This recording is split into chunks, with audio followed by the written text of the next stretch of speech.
Hello guys, pag-usapan lang natin ang matinding pasabog ng balita. Ayon kasi guys sa balita, dinalhan ng swerte ni Alden, Catherine Bernardo, posibleng mag-double celebration sa Pasko. Wow, grabe guys, no? Kasi guys, marami naman kasing project ang nangyayari umano kay Catherine Bernardo. Lalo-lalo guys sa mga endorsement na talagang umaapaw ang blessing ni Catherine Bernardo. Kitang-kita naman natin guys, no? Kasi lalong-lalo na kada post kasi ni Catherine Bernardo guys, milyon-milyon ang inaakot niyang like at syempre yung mga bumibisita sa kanyang bawat post ay milyon.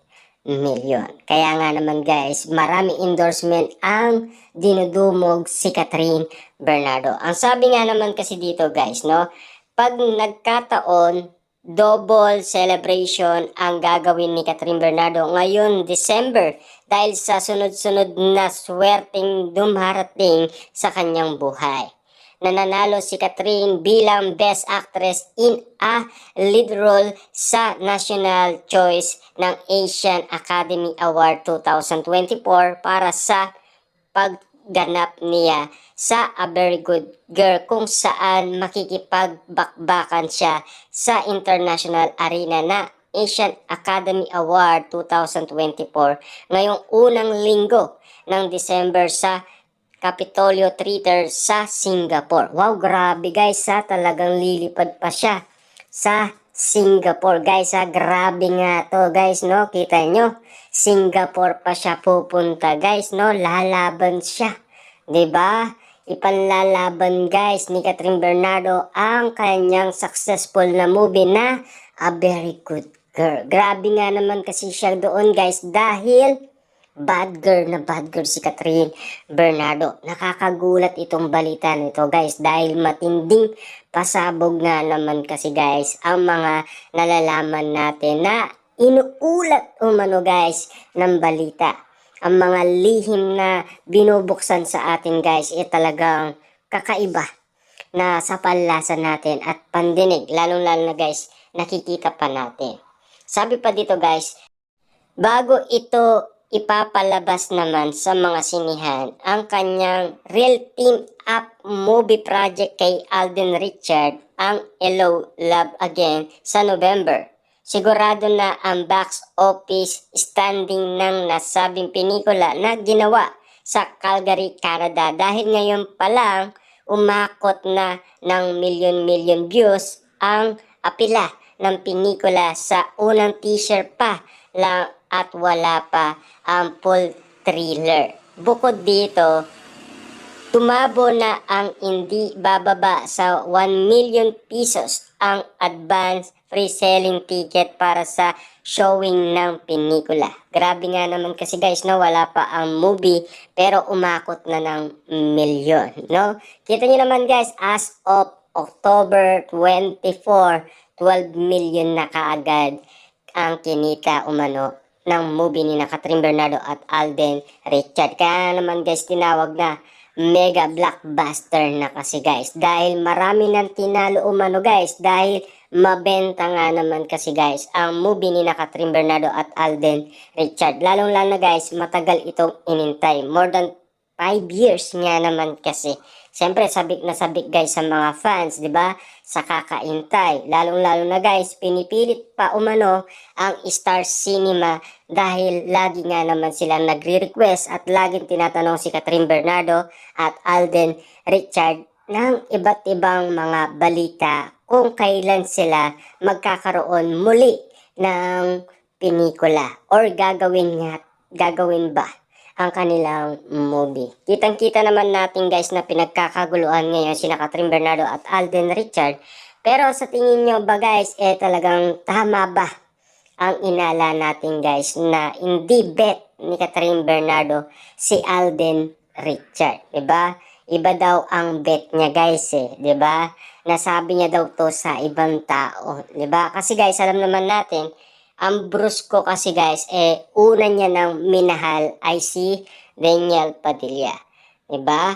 Ang sabi pa dito guys, malakas ang laban ni Catherine sa AAA 24, dulot na rin ng success sa takilya ng ABG at sa pagwawagi rin ng aktres sa mga local acting award given bodies sa bansa. Maganda ang vibes ng Korea ni Catherine sa taong ito at lumalabas na may dala rin lucky vibes ang kalab team nitong si Alden Richard.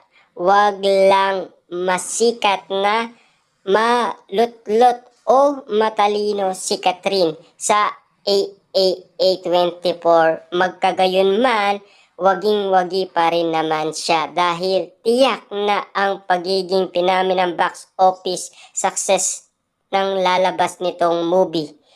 'Di ba? Kita niyo naman guys, no? Kitang-kita naman natin kung matalo man si Catherine Bernardo guys sa AAA 24 sa Singapore. At least guys, lumaban si Catherine Bernardo. At least guys, kahit matalo man si Catherine Bernardo guys, successful naman ang kanilang movie nilang dalawa ni Alden Richard. At least maraming blessings siya natatanggap. Kitang-kita naman natin guys, malaki na ang pagbabagong nangyayari sa buhay ni Catherine Bernardo. Dahil ba ito sa iwalayan Katniel? Kasi mas pinusuan siya guys ng mga netizens at mas pinili siya ng mga netizens dahil hindi naman siya ang nakagawa ng pagkakamali.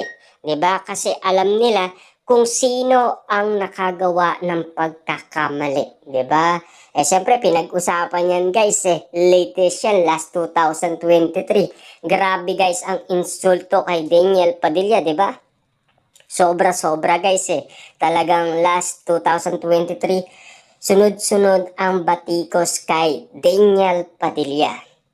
Grabe guys dahil nakita yung post ni Catherine Bernardo at lalong-lalo na guys yung mga binibigay na message sa atin ni Catherine Bernardo na ngayon 2024, hindi na siya magiging marupok. Kaya nga naman guys, nakikita na natin, iba-iba na ang ginagawa ni Catherine Bernardo. Lahat ng ayaw ni Daniel Padilla, yun ang ginagawa na ni Catherine Bernardo. Kaya sinasabi ng iba, wala nang second chance na ibibigay pa si Catherine Bernardo kay Daniel Padilla. 'Di ba? Kasi guys, nakita naman natin ng mga taong nagsasabi niyan nagko-comment, 'di ba? Sinasabi nila kung sila pa ni Daniel Padilla, sigurado hindi niya magagawa yan. Kasi sobra daw maalaga si Daniel Padilla at sobra kung mag-ingat siya kay Catherine Bernardo.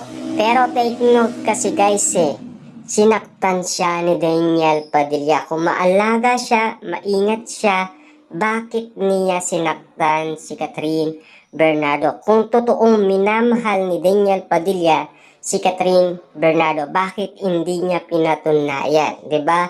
Dahil si Catherine, pinatunayan niya ang kanyang wagas na pag-ibig kay Daniel Padilla. 'Di ba? O kita niyo naman guys, inaabol-abol niya hanggang sa sumuko na rin siya, 'di ba? Siyempre guys, wala na siyang chance. Pinatawad man guys ni Catherine Bernardo si Daniel Padilla, hindi naman daw ibig sabihin ay makakabalik na siya kay Catherine Bernardo. Kaya bigong-bigo pa rin guys si Daniel Padilla, 'di ba? At least masaya naman sila guys at nagagawa nila ang gusto nilang gawin. At least aping-api na sila sa kanilang kanya-kanyang buhay. Lalo-lalo na guys si Catherine Bernardo. Kita nyo naman guys yung blessing na inaakot ngayon ni Catherine Bernardo. Sobrang dami yan ng endorsement ngayon guys na hindi na natin mabilang umano. Dahil siyempre guys marami talagang tumatanggap at rumisrespeto kay Catherine Bernardo. Dahil minamahal siya ng maraming tao. Simula nga naman guys, nagkaiwalay sila ni Daniel Padilla. Kitang-kita naman natin guys ang mga pangyayari. Dahil marami tayong resibong alam patungkol umano sa mga nangyari noon. At kung ano ang mga kaganapan noon. At kung ano man guys sa mga sinasabi ng mga netizens noon, ay alam natin lahat yan. 'Di ba?